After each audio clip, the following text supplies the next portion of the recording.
I was born and raised in South Korea, and in undergrad, my major was graphic design. I was graphic designer in my whole 20s, and at some point, I really wanted to make my own project, not for clients. Then that's how I switched my career to fine arts artists. Same as Jinsik, I was born and raised in South Korea until I was turning 20. And then I decided to come to the States to pursue my better education in the States. Growing up in South Korea as a female, parents were expected your girl to do music and dance and art. That was same to me. So I was playing violin because my mom is playing violin as a professional, and I was also doing art, also dance. But I was more drawn to the art so that I can make object and then it just lasts forever. So I love about that part of the art. So I decided to become an artist. I think I was 12 that knew that I'm gonna be an artist, pretty early on. Again, I was 12 and I was very interested in clay animation. I loved the how little figurine moves like a human. So every Sunday, I remember like 11 a.m.-ish, on channel number 1, there was a Sesame Street. So my mom was expecting me to watch that TV show every Sunday and hoping that I would learn English by just watching it. And that was too much for me. I did not really like Muppets, but like, especially a Big Bird. I have a little like bone phobia, so I do not like birds' feet. So Big Bird is like too much to me. So just getting a pressure by like learning something by watching, not just enjoying clay animation, especially the Pingu.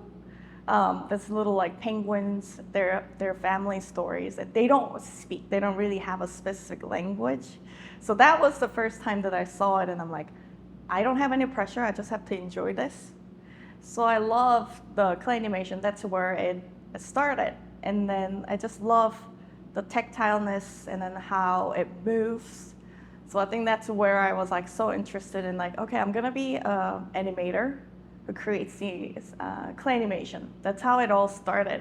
And I figured when I was going to college that to be able to make that happen, I had to study ceramics. So that's where I went to college to pursue that. When I started my own project, I actually wanted to paint. I wanted to be a painter. So I was keep drawing and painting at my home by alone for almost a year, whole year. And actually I had some problem to use color. It was really hard to, I don't know why, but it was really stressed to use color. And one of my close friends asked me to make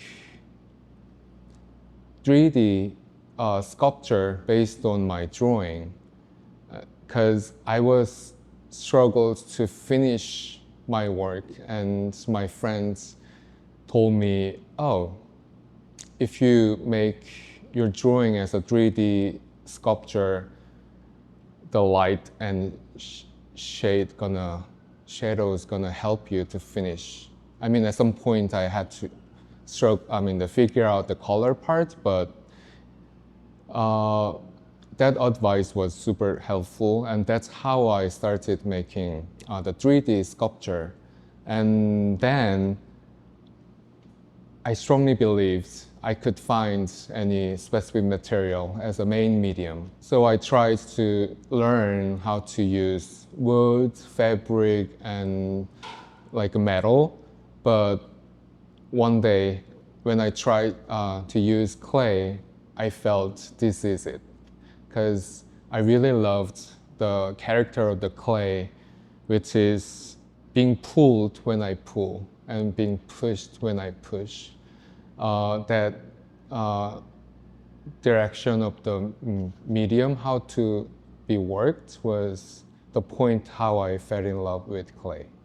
From the beginning, when I decided to switch my career from graphic designer to fine art artists. I was super curious how to make the visual language of invisible emotion. And I was struggling with that. And one day I went to the modern ballet performance by Pina Bausch. And then I completely shocked because literally her performance was showing a lot of different types of emotions as a body language, as a visual language. Then I was sure I could make some visual language as an artist about emotions. And yeah, I can say it's Pina Bausch. I was influenced by her.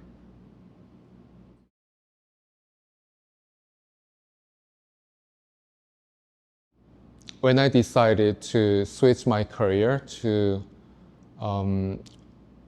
artists, the most important thing was not setting up the goal. On my working process, I really wanted to start from me, from right now, towards somewhere, and not setting the goal was really important. And touching clay is, I think using clay is the best medium for that reason. Like, because when I use my body, it's literally being transformed with my body gesture, and that make me feel like I'm controlling and I'm moving forward from my body. In my ceramic process, recording my spontaneous movement is really important. That's how I'm working on the slab building technique, especially. So I'm trying to do not follow the drawing or the plan, but that's how I set up the prep process as an exercise. Like, I'd like to call it drawing collage. I have the routine to have like drawing, watching the live model, or actually it's really good way to watch a lot of the ballet performance or that kind of like body performance through YouTube. So I love like drawing, live drawing, watching YouTube. And with that drawing, I do collage without specific purpose. And that's kind of the exercise routine to get the sense of unexpected movement, the body movement shapes, to get the inspiration and some ideas. And I'm just building up the figure forms with the slab building technique. But since there's no specific drawing, I'm just following my gesture, and I'm like keep deciding in that moment to put some certain pose or the gestures of the body. That's how that's the process of my work. It's like another conversation that I can have with myself and the medium, because I'm using my hand and create a story, create a form, like create visual language, you know. It's very close conversation. I almost like talking to a medium that can be anything. It gives me so much freedom to create my own language, basically. If some like memorable event happened, that is like societal or personal, anything that happened, I think I just like have a little memo in my head, like, oh, I'm gonna make a work about that specific thing. Then I will create a sketch, idea sketches in my sketchbook, and I have like multiple sketches, and then I'll pick a couple from it, and I will think about why do I want to make this into a 3D work. And once I know, I found the reason why I have to carry this idea or story into actual my work, if I can justify why, then I will starting to make work. So it depends. I have like variety of sizes of work. I have a time era that I was only using porcelain because I was very close to the human skin. But then if I'm creating a bigger scale of work, of course I have to create with like stoneware, which has more grog in it. So I'll pick the right medium to create the work. So once I create the whole features, then ceramics has to fire twice. So I'll do the BIS firing, and then from there I'll actually, these days I'll take a picture, and on my phone, I have Samsung. I'm not an iPhone user. So I'll take a picture and then I'll do the coloring over the phone, which is amazing. And then I plan everything, like which pattern will go, which color will go together, like, because color and design or patterns can also carry so much on top of the form. So clay basically creating the form for, and then the color and design and patterns are like tell much more rich story to it. And then, so I will apply underglazes for colors and glazes for little accent. And then I'll fire one more time, and then I'll get it out of the kiln. And sometimes there's like, after firing, there might be cracks, it can happen. Then I'll do some cold finishes, or if I have to do like gold luster firing and stuff. And then putting into the space, they all also look different. Then sometimes you have to do little final touches and stuff. But that's generally how I create a work.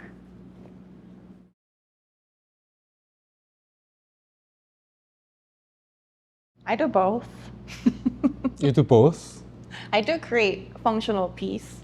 And as an educator, we have to teach both functional and sculptural. True. Yeah, just my own work, I think it's much more like stronger statement when I, do the figurative sculptural work.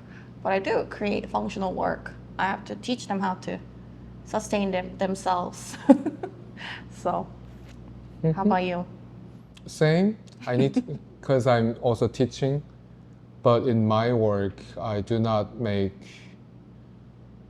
functional wear, because technically I was not like, Ceramics major. there was no excuse for me to learn like all different types of skills about the clay when I was a student, because I switched my career later. Yeah, it's a different story because I went to college about a year and a half as a ceramics major in South Korea, and they're very heavy on like pottery.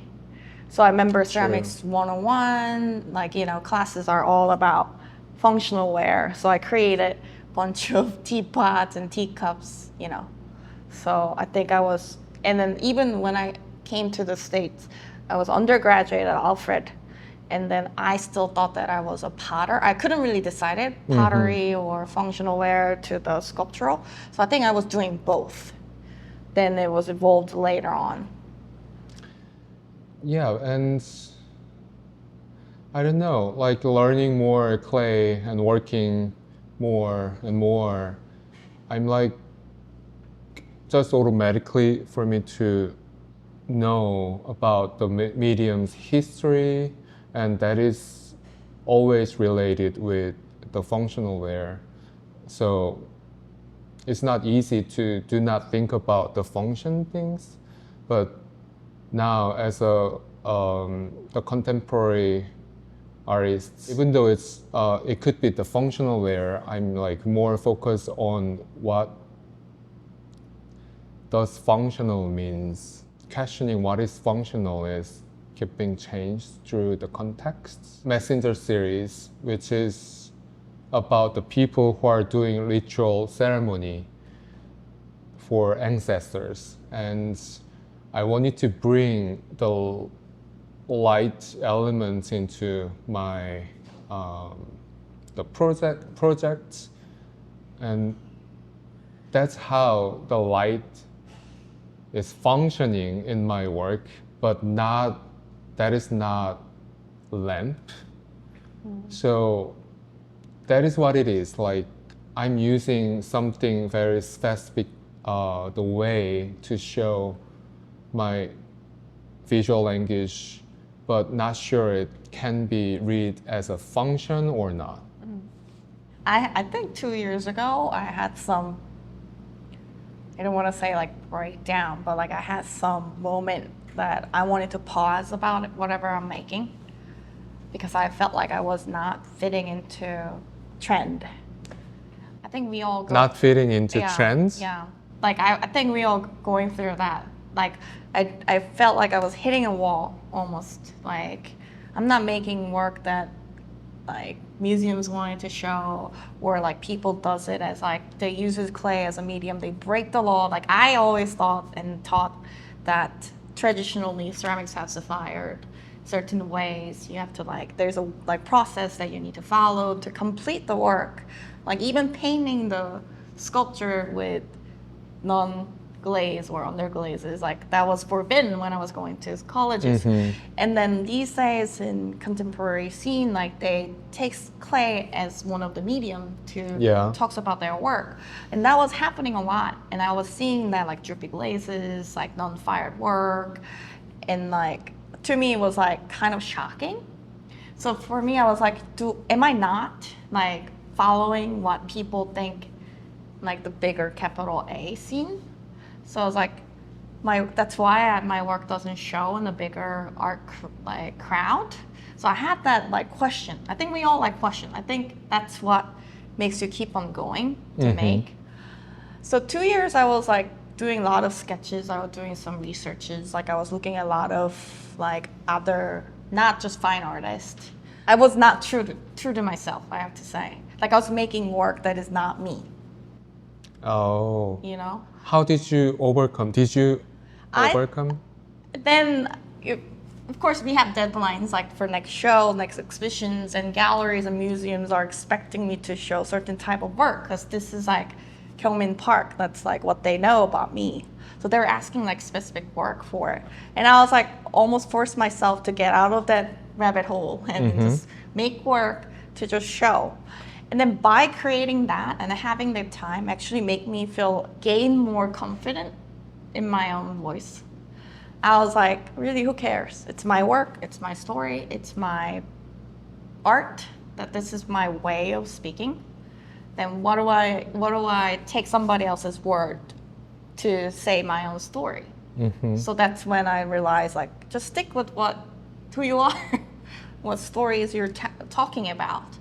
So I'm back at my comfort zone, but yeah, I'm trying to twig a little bit, like trying to make like scale up and see how that makes it different, or like adding a little more like whimsy or adding a little more, aspect to it. So I think as an artist, like we all go through that phase of like questioning, like, is this direction right? Am I involved in this, Yeah, scene? it's necessarily we automatically need to consider about audience and the place to show. And I surprised you had that time because I thought you're always like on very like successful routes. And But it's hard. But like I had to own it on the time. I was telling my gallery that like I'm in the time that I wanted to explore more, like searching for something new. Can we pause? Whenever I have a whole new bodies of work, I'll send it to you and see how, like, I'll want to get a feedback. But I don't think it is because your work is not matched with the trends. It was just the attitude wanna like keep developing and keep checking the audience and the market. Maybe that's how we all can improve. Right, like that's what I'm saying. Like we have to keep questioning. We have to see like where we are, as we just talked about it. You said like you get reflection from making work. You need to check who you are, where you are, can you do? So I think I was like questioning it to myself, like, what can I do more? What can I go? Which direction I can go after this? Because I don't want to just keep making same thing over and over. For me, actually, it's been only like 5 years, 6 years since I graduated my MFA. And when I was in school bubble, researching was literally just it was just literally for researching. But after I graduate, finally I can see what's happening in real art market. And so it's pretty recent. And since a lot of artists are using the clay as just one of medium, honestly, that encouraged me, like in a good way, to try more untraditional way to use the clay. Yeah, it was really good effect to me, because that is what I wanted to expect when I decided to move to United States. It was born as me watching like animations, and there always is a figurine that looks like humans, that act like humans, that tells our stories. So I think I was always interested in that idea. But when I came to the States, what happened was that I have to relearn the language and relearn the cultures, and my English was not perfect. So making art, my art was actually serving as a communication tool. Instead of verbally saying like how I feel, what I see, my artwork was carried like all those thoughts and ideas. So it was perfect to using it. Totally makes sense to me to use human figure to tell my own stories. So I think that's where I stuck with figurative clay work. I wish I counted how many faces I made so far, but I am sure that I made like thousands of those. And I noticed that audience or people, when they look at my work, they have more reflections. It's human nature. Like, I think people, if I ask you, like, what do you remember when you're a child, you probably will respond that, like, that time I was fell, or like that time like that bug touched me, something that are very shocking moment that is more monumental. I think people will respond more to it. When I start to use showing the naked body on my sculpture, I wanted to talk about the body as the boundary, to talk about the weakness. The naked body can be the symbol of vulnerability, but at the same time, the moment when we can be naked, that means we feel completely safe and free. And I wanted to talk about that moment with the naked visual language.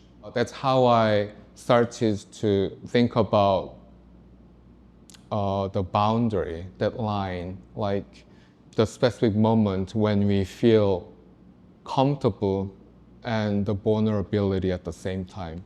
And that automatically reminds me the experience when I was a police officer in South Korea.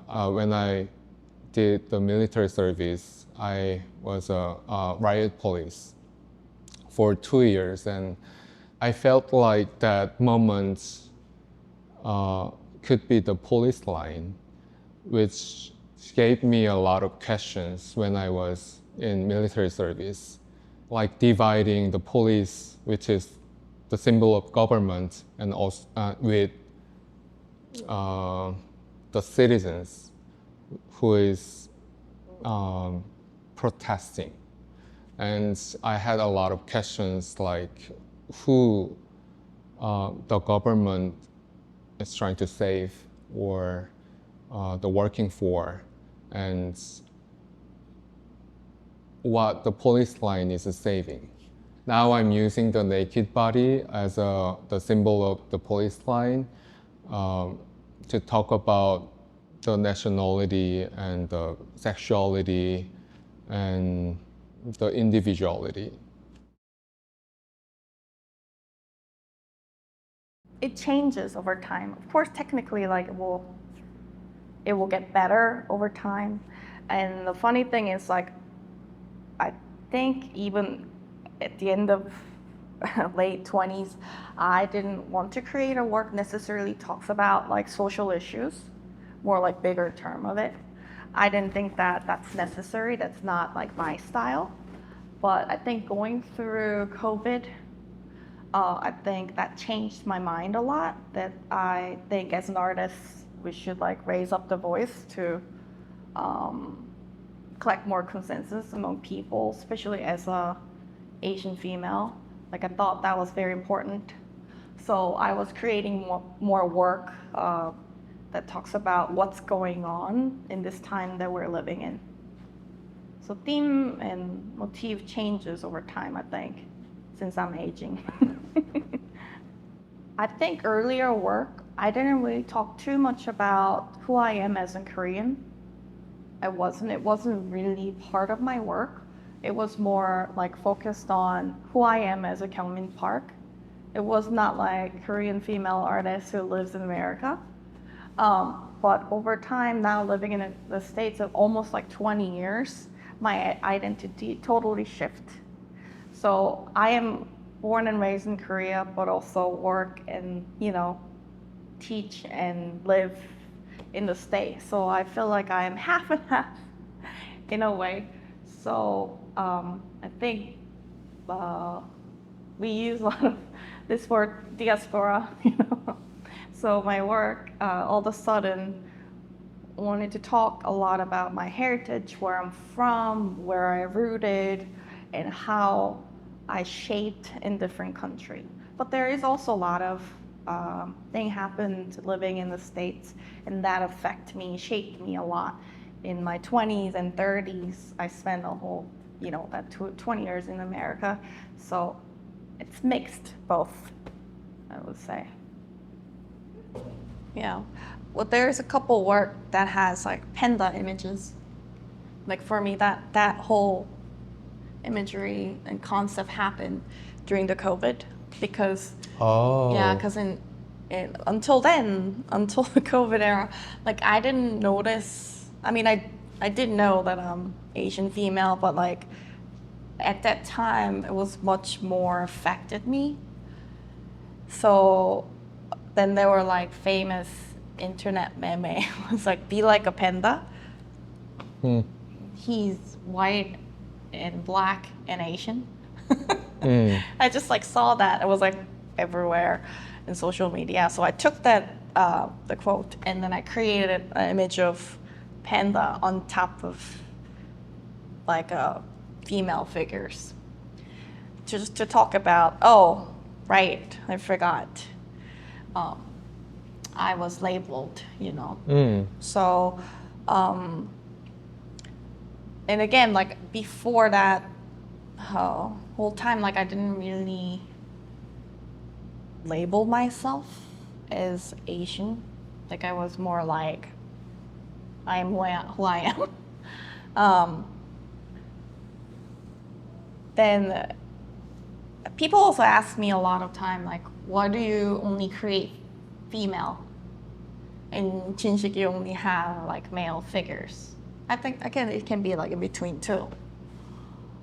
So if people ask me that, like, I'm like, well, because I am a female. And then like, this is my story, my own voice. And it makes sense to me to create female figures. As a visual artist, automatically, I'm always thinking about what is language and what language works on how. Because sometimes the language is too powerful, it's too specific, sometimes it's too violent to me. Because it's too clear. And with that reason, I feel like using language sometimes can be dangerous. Having too much clear or too strong as a stereotype, or questioning through the visual language, like a visual arts, is pretty much like the vague. And I like that space, the blank space for audience, and especially for me. And the space is really helpful to have more like possibility, and taking that space as a like my own space to understand about a lot of things. And showing having communication through art makes that space. No matter how my score was, good or not, in South Korea, when I moved to United States, I really wanted to be a bad student. I was kind of sick and tired of being a good student anymore. And at the same time, I believe making art is about making question. So automatically, everything which is weird things is happening in this society make me keep questioning, like, and that is actually the biggest thing which make me keep working on making my arts, to make question. So all different types of the social problem made me question. And I think that is the biggest part. I don't know, unexpectedly I keep talking about the borderline, the boundary. It could be the starting point, I don't know, but just the borderline dividing into two. And what's happening right now in my generation, like it could be social issue or any like old school like issues. I keep like projecting that some different issues on my project, like as the borderline, which is dividing into two different values, or it could be race or land. As a immigrant, like the first generation immigrant, and also like the queer Asian, like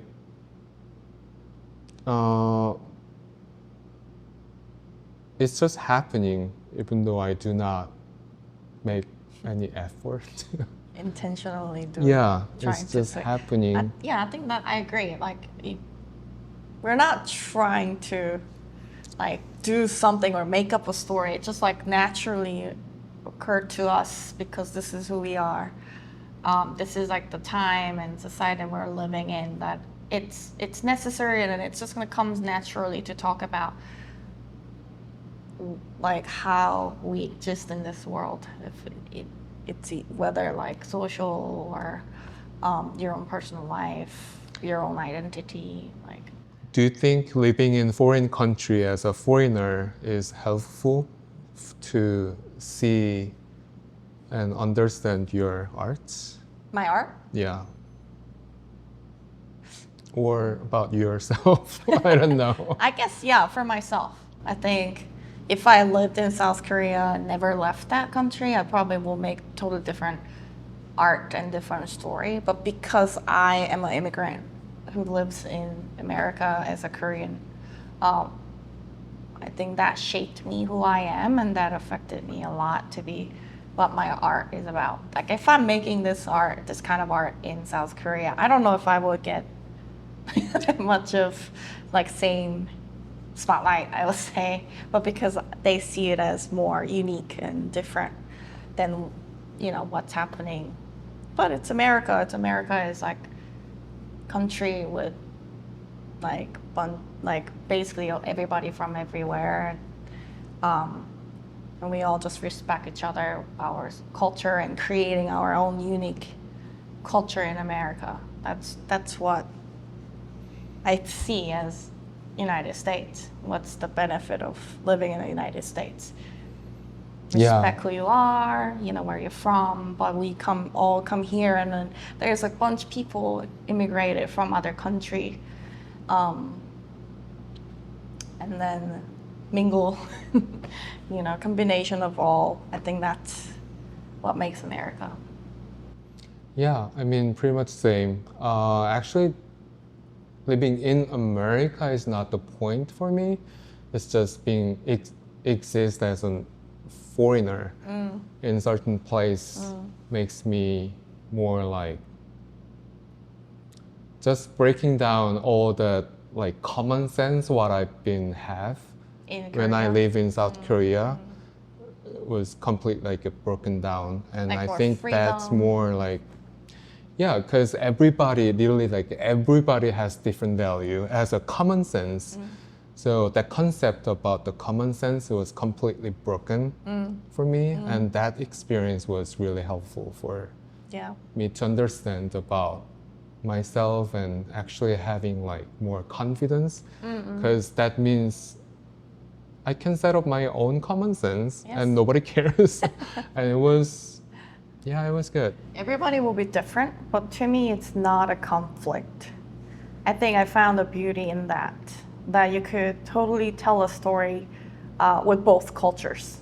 You know, being a Korean, living in America. One point I was doing residency in Europe. I was like, wow, it's like three whole mixed up cultures together. I think there's always a way to embrace who you are, and then just having a dual, I don't want to say identity, but like dual like cultural backgrounds. I think that's makes me more unique, and then makes my story that is different than those who only have a one culture. Do you remember which questions did you answer when you applied for the NCCA Emerging Artists? Oh, this is like National Council of Education on Ceramics Arts. That's Yeah. what NCCA stands for. So every year they picked about 6 artists throughout the whole nation to be highlighted that year. So I was 2016 Emerging Artist, and Jinsik was 2020. 21. So 2021. That's why you remember the questions. Oh yeah, it's true. Yeah, so one of the questions I had to answer when I applied was about the place where I'm working at and how the place is related with my work. And I think until then I never thought about what does that mean making this piece in United States. I realized I never thought about the place, but always the time and my identity, my own story. But then I realized, oh, I'm making this in upstate New York, not in the city, but still in as a foreigner. I had to research about the place where I was living at, and that question is influenced. I mean, I was influenced about that question to think about literally how my art can be exists and understands about my work. Maybe I can give that advice to think about what does that mean, like to be exists in that place right now. Then I think that question is helpful to set up and understand their own identity, like not as a good or bad things. It's just learning to understand what that is.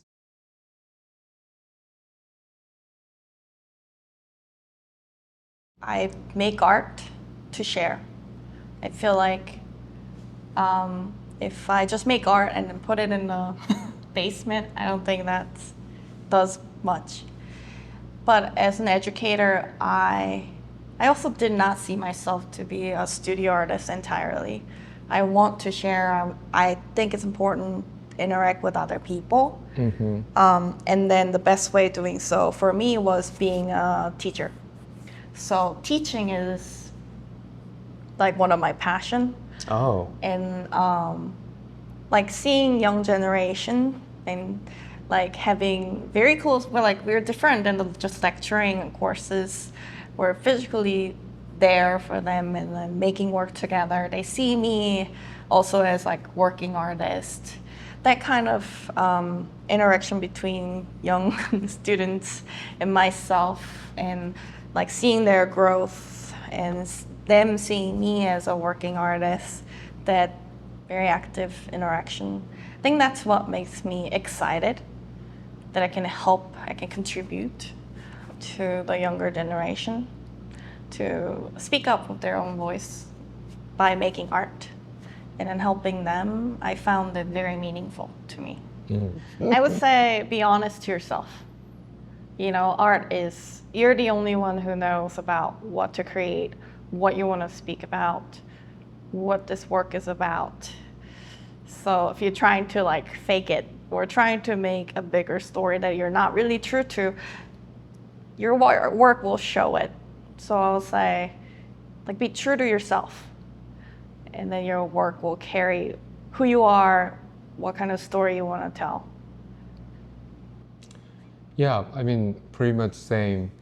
In my class, the most biggest part, important part is keep tracking everything on the research notes.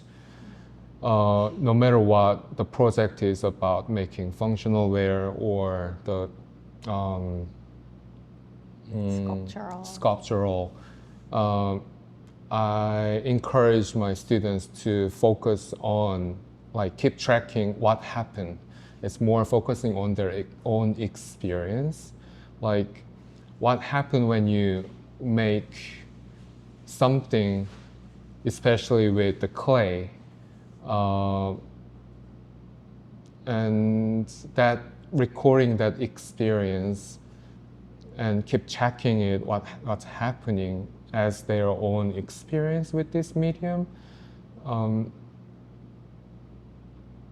I believe that is that's what's happening in my adding on class. to that like I sometimes say, like, my work is my diary, my three-dimensional diary in a way. Yeah, like keep checking the output, how the work, how the artwork, what they make can be existing, how. Keep checking it is really important. I mean, helpful for them to think about their identity too. Kind of as a kind of exercise to keep checking it, what it is. Embracing about themselves, what happened. And I think reflection is also very important. Like, you make a work and then what it did to you or to audience, and then that can also feed you to make the next piece. So. Yeah, so learning the attitudes to see how something can exist in this generation, in this time, is important. I mean, I knew about Jinsik ever since he came to the States. I heard about him, he's coming, we're the same age, we both born in 1985. We have very similar background. We both grew up in Korea, and then we decided to come to the States in later time in our 20s. And I followed him, and our field is very close, very small, Yes. So it's like if you're Korean and create like ceramic sculpture, especially like figurative, and like who they are, even though I didn't really knew him that much, I think past couple months I was calling him, talking to him. I think I get to know him as an artist, as a human, Jinsik. And then it was, I mean, I knew about his work, but seeing my work with his work was At the same time? Yeah, at the same time, like never thought of it. And seeing it together in its space is like, it's actually working. It's different, super, but it is super different, but yeah, it's interesting. somehow, yeah. I mean, there are a lot of similarities. It's about like our experiences, our stories, our backgrounds as a Korean. So I think there is similarity that both talks about the stories, very narrative, and talks about our identity. Yeah. So I'm happy to see it together. Yeah, it's actually really helpful to see the differences, even though we are working on the similar genre with the same medium, but also has a similar background. So checking that differences is really interesting and helpful to see my work more clearly because of that differences. Yeah. Also learning, like I always look at other artists' work, and then like seeing the difference, I learn about like, oh my God, this gesture is like the gesture work that really works, like drippy glazes. Like I can't even think about doing that in my work. Same. Yeah, same. So like there's definitely difference, but I'm also learning a lot by looking at it. And like I was trying to make more like looser, more gestural work one point. Didn't work because like as who I am, like I was like have to be everything planned out, clean line. So seeing that like encourages me, like what if I was doing work. Yeah, that he same. does. During installation, I was keep projecting, what happened if I put that surface and the method, that color palette on my piece. It was really fun process. Yeah, process.